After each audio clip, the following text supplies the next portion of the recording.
Pope Francis, everyone's favourite pontiff. Ever since Pope Francis was elected to the papacy on the 13th of March 2013, it appears as though a haze of unrestrained Pope love has descended upon the entire earth. In stark contrast to his predecessor, Pope Benedict, Pope Francis has been widely admired for his compassion, benevolence, and kindness. He is commonly perceived as being unconventional, modern, modest, youthful, and dare I say it, fun. Something about this Pope just seems different. One of the reasons that a lot of people, especially the denizens of the internet, have come to view this Pope far more positively than his predecessor is his apparent tolerance of gay people. His statements regarding the LGBT community have struck a chord with those who previously viewed the Roman Catholic Church as being homophobic and viciously anti-gay. There are three main quotes from Pope Francis that people like to reference to display how tolerant and progressive he is on the subject of homosexuality. Principal among them is a statement he made on the 29th of July 2013 during a press conference being held aboard a plane from Brazil back to Rome.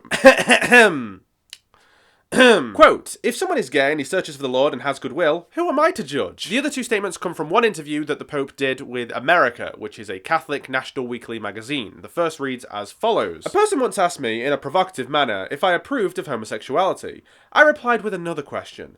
Tell me, when God looks at a gay person, does he endorse the existence of this person with love, or reject and condemn this person? We must always consider the person." The last statement was made while the Pope was talking about controversial subjects in general, such as gay marriage, abortion, and contraception. He said the following, quote, "It is not necessary to talk about these issues all the time. The dogmatic and moral teachings of the Church are not all equivalent. The Church's pastoral ministry cannot be obsessed with the transmission of a disjointed multitude of doctrines to be imposed insistently." Say that 10 times fast. By the way, I have edited that last statement down a little bit because the original quote is actually a lot longer and reading the entire thing out would have been very time consuming. But if you do not believe that I am interpreting the Pope's words faithfully, get it? Faithfully, because he's the Pope. Whatever. I'm putting all my sources in the description so you can go and fact check me to your heart's content.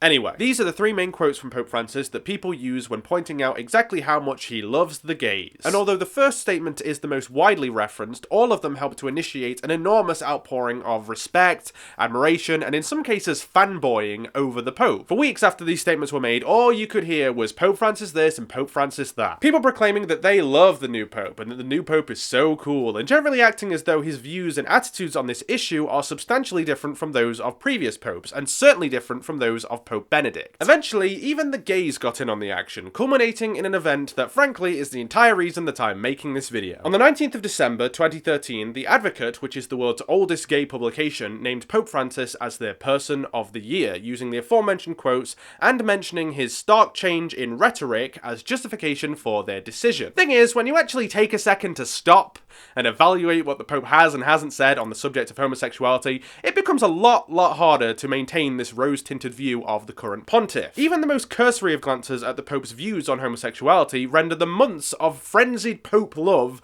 even more inexplicable than it already is. Let's begin by looking at some of the things that Pope Francis said before he became Pope, when he was known as Cardinal Jorge Mario Bergoglio. In 2010, when Argentina was in the process of legalizing gay marriage, Cardinal Bergoglio had this to say about the prospect of gay Argentinians obtaining equal marriage rights. Quote, "In the coming weeks, the Argentine people will face a situation whose outcome can seriously harm the family. At stake is the identity and survival of the family, father, mother, and children. At stake are the lives of many children who will be discriminated against in advance and deprived of their human development given by a father and a mother and willed by God.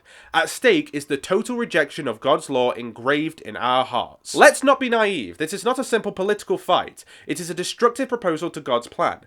This is not a mere legislative proposal, that's just its form, but a move by the father of lies that seeks to confuse and deceive the children of God.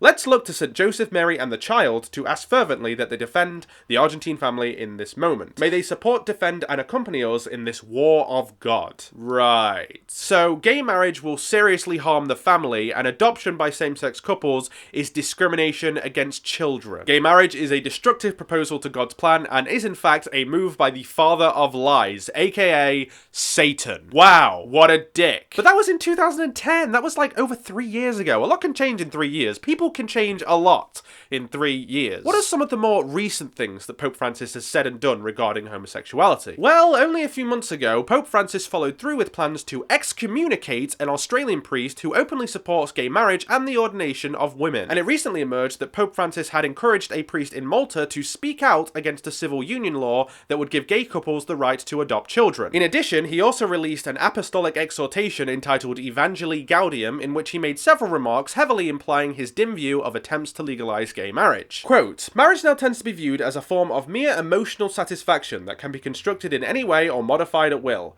but the indispensable contribution of marriage to society transcends the feelings and momentary needs of the couple." Wow, what a dick. So I guess he hasn't changed that much since he said that gay marriage in Argentina was the work of Satan. It's almost as if he's a high-ranking member of the Catholic fucking Church! With all this in mind, let's have another, more critical look at the 3 statements from Pope Francis, usually offered up as evidence of his liberal attitudes towards those who are a little light in their loafers. Quote, "If someone is gay and he searches for the Lord and has goodwill, who am I to judge?" Right, fair enough, he said he's not personally going to judge gay people, but you have to understand he's being very literal with his wording when he says this. No, I definitely won't judge gay people.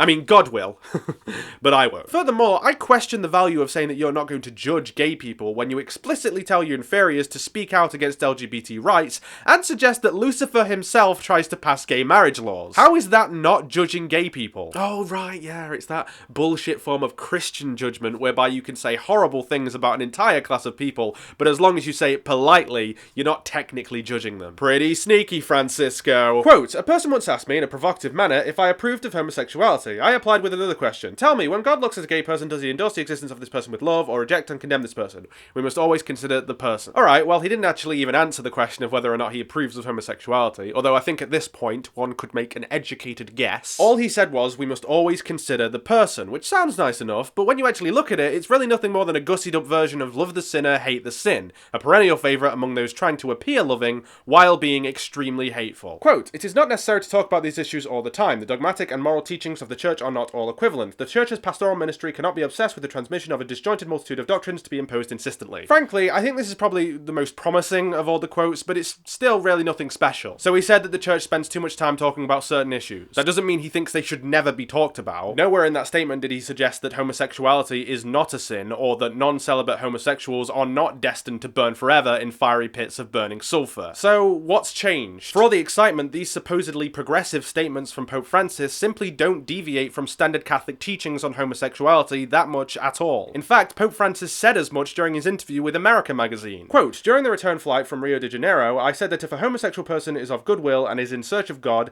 I am no one to judge. By saying this, I said what the Catechism says. Religion has the right to express its opinion in the service of the people, but God in creation has set us free. It is not possible to interfere spiritually in the life of a person." The Catechism, by the way, is essentially the official Catholic rulebook, which contains all the fundamental beliefs and doctrines of the Catholic Church. In Part 3, Section 2, Chapter 2, Article 6 of the Catechism of the Roman Catholic Church, under the heading Chastity and Homosexuality, it says that although homosexuals must be accepted with respect, compassion, and sensitivity, acts of homosexuality are acts of grave depravity and are intrinsically disordered. Homosexual acts are contrary to the natural law, and under no circumstances can they be approved. This is exactly what Pope Francis has been saying all along, and he said that he's been saying that all along. He explicitly endorses this view in the interview he did with America magazine, but simply because it's not been presented in the form of easily digestible and easily shareable picture quotes, this version of the Pope is not being seen. The fact is, despite all the jubilant optimism, especially in the secular world surrounding Pope Francis, when it comes to the subject of homosexuality, he really differs very little from his predecessors. Sure, maybe he has been a little less outspoken regarding the Church's position on homosexuality, but that's it. That's all that can be said about the so-called progressive Pope. In fact, when it comes to homosexuality, there's nothing progressive about it. He hasn't deviated from standard Catholic teaching, he hasn't changed a single letter of doctrine, and whether the media wants to report it or not, he has made a number of explicitly homophobic statements and actions before and after he became Pope. After Camille Beredjick, creator of the LGBT news blog gayrights.org, pointed all this out in her fantastic article entitled "Why is Pope Francis the Advocate's Person of the Year?", the website she was writing for received an email response from an editor at The Advocate which was far more specific about why he was chosen, and it is both hilarious and sad. Quote, "We're saying that his words, 'Who am I to judge?' and other similar statements are a major shift in Catholicism."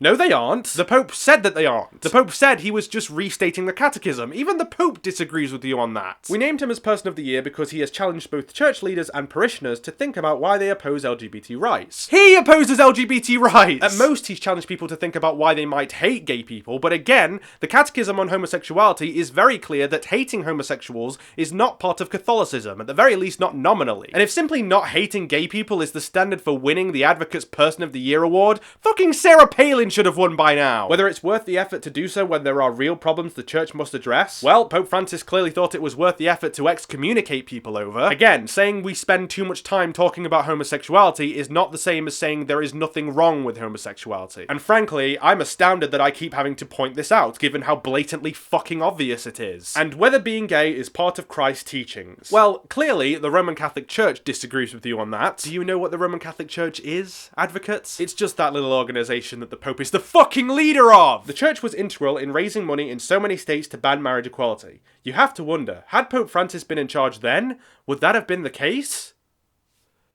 Yes! He fought against marriage equality in his own country. Why do you think he wouldn't do that now? Jesus Christ, did the Advocate hire GoProud to make this decision? Fucking hell! It seems as though the Advocate is basing the decision almost entirely on some perceived change in tone between Pope Francis and Pope Benedict. The original article announcing the Pope's big win made reference to a stark change in rhetoric, and the article's author, Lucas Grindley, tweeted that a toning down in rhetoric is a transformative accomplishment. And as I've already said, the email from one of the editors at The Advocate, in Camille Beredjick's aforementioned article, called the Pope's words a major shift in Catholicism. As I've said, maybe you can make the case that Pope Francis hasn't been quite as verbally expressive of his obviously homophobic views as Pope Benedict was. Maybe you could argue that that's a good thing, and I might be inclined to agree with you. But does that really make the Pope any less of a bigot? Is a person less bigoted if they don't explicitly say bigoted things? If you're getting beaten up because of your sexual orientation, does it really matter whether or not you're being called a faggot while it happens? By giving Pope Francis their Person of the Year award, the Advocate is praising him above all other people doing legitimately good things for the LGBT community, simply because he's been slightly more polite about his homophobia than Pope Benedict was. To add insult to injury, they even photoshopped a little no-hate symbol onto the Pope's cheek, despite the fact that the no-hate campaign is explicitly pro-gay rights, and the Pope is, well, not. Pope Francis wouldn't pose for the No Hate campaign in a million years. This is not conduct deserving of a Person of the Year award. In the end, the Advocate decided to honour, above all others, a man who, for all the talk of changes in rhetoric and tone, is still presumably a straight man who believes that homosexuality is wrong, that non-celibate homosexuals will burn in hell forever, who has not changed any of the doctrines of an organisation that has harmed gay people more than can be expressed, who does not support anything even slightly resembling gay rights, who said that gay marriage in Argentina was a destructive proposal to God's plan and was initiated by Satan, who said that gay adoption is a form of discrimination against children, who has said that he's only ever repeated the Catechism's teachings on homosexuality, which states that homosexual acts are acts of grave depravity, and that homosexual attraction is objectively disordered, and which is exactly the same as it was before he became Pope, who released a joint encyclical with Pope Benedict restating the Church's position that marriage is between a man and a woman, who has actively encouraged church leaders to speak out against gay rights and has excommunicated those who openly support them, and who released an Apostolic Exhortation criticising attempts to legalise gay marriage. Why? Because he's been ever so slightly less verbally homophobic than Pope Benedict. Fuck Pope Francis, and fuck the Advocate.